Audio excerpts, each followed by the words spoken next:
And one specifically thing she said that was going to really impact white people. Jack up the debt, print money to provide housing, and everyone pays 30% for housing. Joe Rogan is taking direct aim at Mamdani and city official Cea Weaver, sharply criticizing their housing proposal. The comedian, UFC commentator, and podcast heavyweight argues that Mamdani's vision for funding housing across New York feels disconnected from economic reality. Today, we're breaking down Rogan's exact remarks and examining the potential political ripple effects this debate could trigger for Mamdani's future ambitions. You won't want to miss how this unfolds. As always, make sure to subscribe, get comfortable, and let's dive straight into the details. She wants to, kill real estate value. That's her idea. Like, she wants to, literally, to make housing more affordable, she wants to kill real estate value. It's an inelastic good. You can't. Well, it's moronic thinking. Oh, this woman. Listen to this lady. Listen to this. And she has like $1 million house? Her mom does. Oh. Well, of course. Which the housing is owned by a collective and people are paying 40% of their income in order to live in their housing. If your income is zero, you pay zero. If your income is $500,000 a year, you're paying 30% of that. And the government is providing the government is the sort of owner, or not even the owner. The government doesn't have to be the owner, but the government is what's making sure all of that sort of works in cash flow. That clip featured Cea Weaver in a sit-down interview outlining her approach to addressing New York's housing crisis.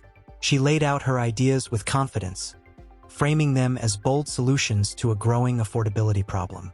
But what comes next is the critical moment. A direct, clear-eyed host follows up with a pointed question designed to test how solid those proposals really are under pressure. And that exchange changes the tone entirely. How can the federal government also afford to start subsidizing rental housing costs? The federal government prints money. The federal government can provide money for them. So it's by printing money. Sure. That's her idea. Print money. Federal government print money to provide housing, jack up interest rates, jack up the debt. At its foundation, the issue touches on basic economic principles. When governments significantly expand spending or inject new funds into an already strained system, concerns about inflation, rising costs, and weakened purchasing power often follow. Housing markets are particularly sensitive to these pressures. Development costs can increase, supply can tighten, and affordability may not improve as intended. Weaver's framework suggests using expanded public funding to manage obligations while anticipating that the housing market will eventually stabilize. But history shows such expectations are uncertain. In many cases, broad spending without structural supply reforms can produce higher costs, deeper fiscal strain, and expanded bureaucratic systems requiring sustained funding. Even policies driven by sincere goals can yield results very different from what was promised if incentives and constraints are not carefully addressed. Print money to provide housing, and everyone pays 30% for housing. First of all, why are you talking to me in a hoodie?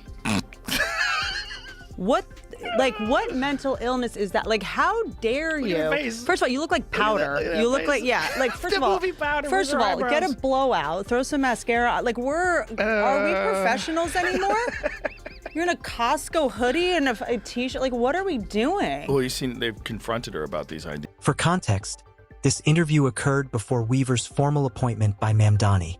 The casual setting reflected a podcast atmosphere rather than an official press briefing, and the attire itself is irrelevant to the substance.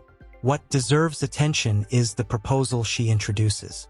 Weaver suggests a system in which individuals with no income would pay nothing for housing, while those earning approximately $500,000 annually would have housing costs capped at 30% of income. On paper, it sounds compassionate and redistributive. In practice, it raises complex questions about incentives. High earners may seek alternatives. Developers could hesitate to build if profit margins are restricted, and public funding requirements might expand rapidly. The result could be added pressure on a narrower tax base, reduced supply, and long-term sustainability challenges. Once real-world economic behavior is factored in, the model becomes significantly more complicated. She didn't even know what she's saying. She was like, well, sort of, she was kind of... we won't own it. Her training was UCB. Like, she's just improvising an idea. No, the government does that. She's not even making eye contact. Like, damn. Well, a lot of these wokies, they come from rich families. They feel bad about being privileged. Yeah. And one specifically thing she said that was going to really impact white people. What is fascinating about that is that because I think she believes she's coming from the moral high ground, I think this is what's really sort of, it is someone who I feel like is similar to you, and then I'm like, I was as liberal, I had blue hair, you guys. Like I remember when you had blue hair. I rescue pit bulls. Like, it doesn't get any more liberal than me. During follow-up questioning, Weaver appeared less certain when pressed on how these ideas would function under economic scrutiny. This is where Rogan's critique gains traction. The concern he raises centers on whether emotionally compelling proposals are being presented without sufficient structural grounding. The intentions behind such policies may be sincere, even rooted in empathy. However, strong intentions do not automatically resolve logistical constraints.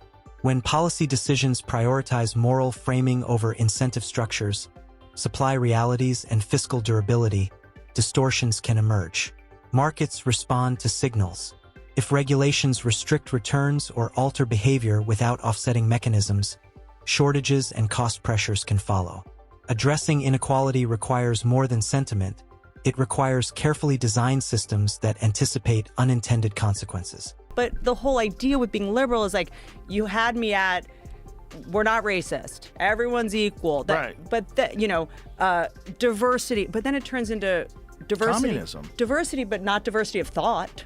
Right. The hypocrisy of it got, and I think that as comics, we're people who, I may not be an expert in politics, but I'm an expert on hypocrisy. When you grow up around alcoholics who say, I love you, and then their behavior's incongruous, you look for patterns of hypocrisy. That's just what we're wired to do. So it just started to just be like, hold on, we don't believe in gender, but we need a female president. You're like, huh?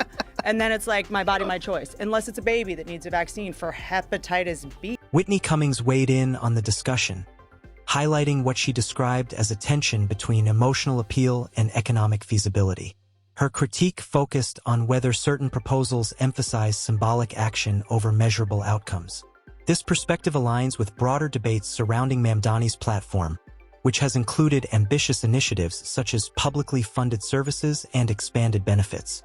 While such proposals can resonate strongly during campaigns, questions about funding sources, sustainability, and long-term economic trade-offs inevitably arise. Public resources are finite, and large-scale commitments require clear structural planning. When aspiration moves faster than implementation strategy, affordability challenges may persist rather than disappear. The core issue becomes whether the framework is durable or primarily rhetorical. And the Democrats, I read these, 74% are for democratic socialism. Only 16% favor capitalism. Is this going to be a country that I don't recognize in 5 to 10 years if we don't have these two pillars? If we don't, where are the Democrats going with this? If Mamdani is the face of the Democrats on the East Coast and Katie Porter is the face on the West Coast, I don't know if that's great politically for that party. Bill Maher has also expressed concern about Mamdani's rising profile.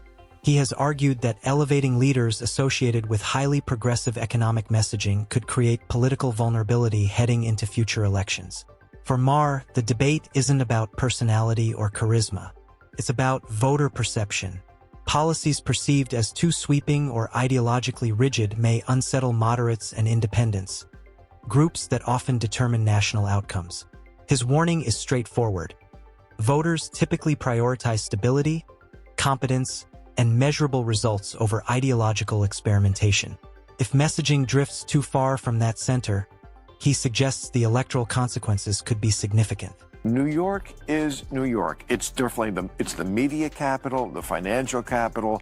It is a bellwether like no other city is in this country. So don't tell me that who the mayor of New York is doesn't matter. Let me play devil's advocate for a second. Do you think, let's say, on the seize the means of production, do you think that the mayor, that one person, if he is a democratic socialist, do you think that he would have the power and influence to be able to, usher in socialism? He definitely has the power and influence to elect J.D. Vance or whoever is the Republican candidate next time. It is a walking commercial for the Republican Party. Maher's caution extends to the broader strategic implications. A charismatic figure can energize a base, but long-term viability depends on policy credibility. He has drawn parallels to past political cycles where enthusiasm around messaging did not always translate into sustainable support. The central concern is that proposals labeled as socialist, fairly or not, can trigger skepticism among large portions of the electorate. Historical debates around centrally managed economies versus market-driven systems continue to shape voter psychology. While rhetoric may generate excitement, economic realities ultimately test policy durability. On the other side, you have the guy running in New York, Mamdani, right? Okay, who's like a straight-up communist. I mean, he is. He talks about, you know, the things that communists say. I mean, he wants free grocery stores, free buses. I want him to win. You want him to win? Yeah. I think every 20 years or so. Wait. We need every 20 years or so, we need a conspicuous, confined experiment with socialism so we can crack it up again. Socialist slogan used to be, workers of the world unite, you have nothing to lose but your chains. The new socialist slogan is, trust us, this time it won't be a mess. Throughout history, sweeping economic overhauls framed around equality and fairness have produced mixed outcomes. Examples often cited in political debates include the economic collapses of the Soviet Union and Venezuela, as well as the restrictive system in North Korea. Critics argue these cases demonstrate the risks of excessive centralization and reduced market incentives. Supporters counter that context and governance quality matter greatly. Still, the historical record fuels caution among voters wary of dramatic restructuring. When leaders ask the public to embrace bold systemic shifts, they must also address decades of global experience that shape public skepticism. Socialist slogan used to be, workers of the world unite, you have nothing to lose but your chains. The new socialist slogan is, trust us, this time it won't be a mess. So, you know, when the post-war Labour government in Britain was about to get started, one of their leading lights was a socialist named Nurian Bevan. He said, what could go wrong? He said, we have a nation bedded on coal, surrounded by fish. It would take an organizational genius to have a shortage of either. In 3 years, they had a shortage of both. That's socialism. Zooming out, the larger pattern reveals a recurring tension between aspiration and execution. On campaign stages and podcasts, expansive proposals can sound visionary and compassionate. Yet, under economic stress tests, sustainability becomes the decisive factor. Rogan, Maher, and commentators like Whitney Cummings are not criticizing empathy itself. They are questioning whether complex housing challenges can be solved through rapid fiscal expansion, price controls, or punitive measures without unintended side effects. History shows that poorly structured economic systems can produce shortages, inflation, and concentrated power. Voters eventually assess outcomes based on lived experience, rising costs, service quality, and accountability. When rhetoric meets reality, results matter more than promises. And that's where the real political test begins. If you found this analysis valuable, make sure to like the video and subscribe for more deep dives into today's most debated policies. And this brings us to the end of today's video. If you enjoyed it, then hit the like button and subscribe to this channel for more videos like this. Thanks for watching, and I'll see you in the next.